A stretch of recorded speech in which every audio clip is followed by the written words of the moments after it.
Right, to talk more about this, we're joined by energy analyst Mthunzi Luthuli. A very good evening to you. Thank you so much for your time, Mthunzi. As we, in fact, talk to you, we've just learned as breaking news here on SABC News that US President Donald Trump has announced that he will not be attending the G20 summit come November here in Johannesburg, South Africa. And of course, there's concerns of the issue of the US looming tariffs as we look at what impact that will have on the industry. Yes, it's a very sad situation. I think a difficult situation that we find ourselves in as a country.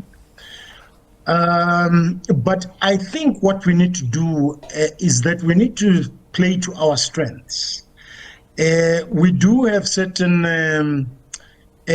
strengths and natural resources, natural minerals that we can offer the world. But I think that we need to move beyond just exporting raw minerals. We need to really look at processing our minerals here in South Africa and what we often normally refer to as beneficiation. It's extremely important. It's something that we actually should have started doing a long time ago. It's a shame that we have not done it because it's got so many benefits for our country. Economically, you have an opportunity to diversify the economy. You export higher value products, which means you earn more revenue for the country, and that means you also improve your balance of payments. There's job creation, which would help with our unemployment problem, and then of course you've got to expand your skills base quite significantly, so that you have high-tech people who can, mine and process those minerals. So it's a very sad situation that we've not done this. So how would you assess South Africa's current position in the global minerals supply chain, especially in the face of those rising demands of lithium, cobalt, and the rare earths, and so forth? Yeah. So most of the countries that have the critical minerals and rare earth minerals or rare earth elements, REEs, are developing countries. And South Africa is one of them. So in Africa, for instance, South Africa, you find some in Namibia. The DRC has huge reserves, huge deposits of these critical minerals. And then in South America, countries such as Chile and Brazil.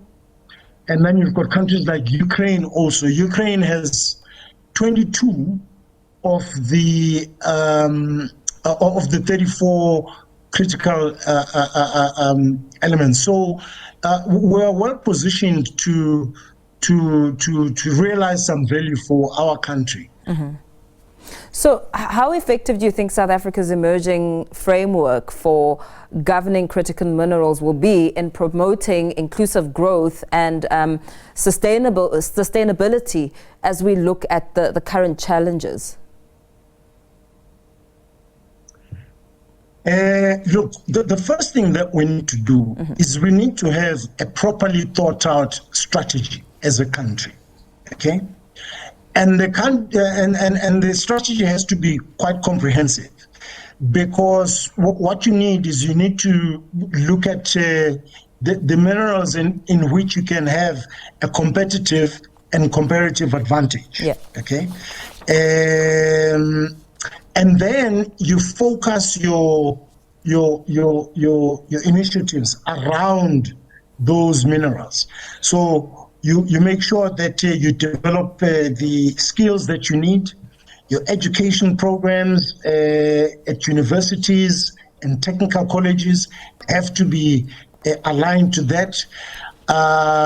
And my view is that we can do it. The skills that we need in order to be able to mine and beneficiate these minerals are things like you need lots of chemical engineers, highly specialized chemical engineers, you need metallurgists, you need geoscientists, and you need various types of other engineers in order to be able to do it.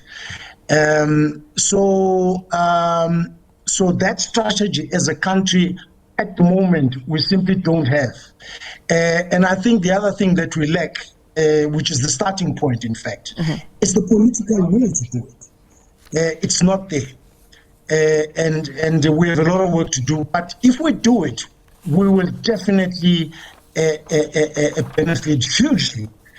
And not just our generation, but future generations as well. Absolutely.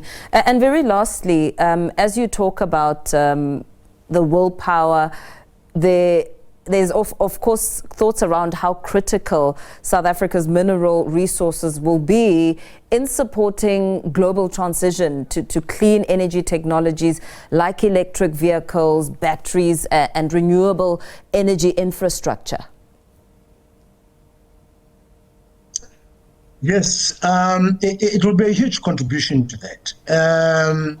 These critical minerals are used in, as you have said, many renewable energy technologies, solar batteries, lithium-ion batteries. They are used in wind turbines. They are also used in electronic equipment, smartphones, even in the screen that you are looking at. You've got critical minerals and rare earths that are there. They're used in satellite systems. So there is a lot that we can use, that we can contribute in making sure that we move not just the country, but the world forward with the new technologies. Yeah, absolutely. Thank you so much for speaking to us this evening. That, of course, is energy analyst Mthunzi Luthuli, giving us a sense of the impact as we assess South Africa's current position in the global critical mineral supply chain.